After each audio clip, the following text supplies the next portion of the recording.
The summer heat was brutal that July, the kind that makes your shirt stick to your back and your patience run thinner than a dollar store paper plate. I was lounging in my backyard, sipping a cold beer, when Karen's voice sliced through the air like a chainsaw. "Those pool noodles are a violation," she shrieked, her face redder than the sunburn I was nursing. Karen, our HOA's self-appointed enforcer, lived next door and had a knack for turning molehills into mountains. She was pointing at the neon green and pink pool noodles my kids had left scattered by our above-ground pool. Apparently, they were an eyesore and violated some obscure HOA rule about visible recreational equipment. I tried to reason with her, but she wasn't having it. "This is a respectable neighborhood." "Jake, you're bringing down property values," she spat, storming off with her clipboard like she was auditioning for a dictator role. I just shook my head, thinking, "Lady, it's a pool noodle, not a junkyard." I'd lived in this cookie-cutter suburban cul-de-sac for 3 years, and it was mostly peaceful kids biking, neighbors grilling, the usual. My wife, Lisa, and I bought this place for the big backyard and the pool. Perfect for our 2 boys, Max and Ethan, to splash around in. Karen, though, was the fly in the ointment. She'd been on a power trip since we moved in, nitpicking everything from my mailbox color to the height of my grass. The HOA rules were her Bible, and she wielded them like a medieval inquisitor. I usually ignored her, but the pool noodle tirade lit a fuse. I wasn't about to let some busybody ruin my kids' summer over a couple of foam toys. The next day, I got a certified letter from the HOA Karens doing, no doubt demanding the noodles be removed or I'd face a $200 fine. $200 for pool noodles. That's when I knew this wasn't just about foam floaties. It was personal. Karen didn't just want compliance. She wanted control. I started noticing her watching my yard from her kitchen window, binoculars in hand, like she was staking out a crime scene. It was creepy, but it also pissed me off. I'm a laid-back guy, but push me too far, and I'll push back hard. Lisa warned me to let it go, saying, "Jake, she's not worth the headache." But I was already brainstorming. If Karen wanted a war over eyesores, I'd give her one she'd never forget. I spent a week stewing, scrolling Reddit for petty revenge ideas while sipping coffee at my kitchen table. That's when I stumbled on a post about a guy who fought his HOA with a giant inflatable Santa. Bingo. I needed something big, loud, and technically within the rules. The HOA handbook was a 50-page snooze fest, but I read every word. Turns out, there was no rule against inflatable decorations under 12 feet tall, as long as they weren't permanent structures. I grinned like a kid who'd just found the cookie jar. Amazon had just what I needed, a 10-foot-tall inflatable pink Flamingo pool float, the kind of tacky masterpiece that screams, "Take that."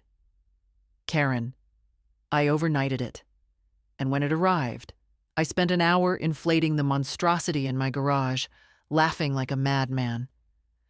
The plan was simple but diabolical. I'd set up the Flamingo in the backyard, right where Karen's kitchen window had a perfect view, but I needed to make it personal. I grabbed some red spray paint and a piece of plywood from my shed, crafting a sign that read, "Karen's Revenge Flamingo Forever" in dripping, angry letters. The sign was my middle finger to her clipboard tyranny. Saturday morning, I dragged the Flamingo out, staked it in the yard, and planted the sign right beside it. The thing was glorious, bright pink, wobbling in the breeze, its goofy grin mocking Karen's entire existence. I stepped back, cracked another beer, and waited. It didn't take long. By noon, Karen was at my fence, apoplectic. "What is that?"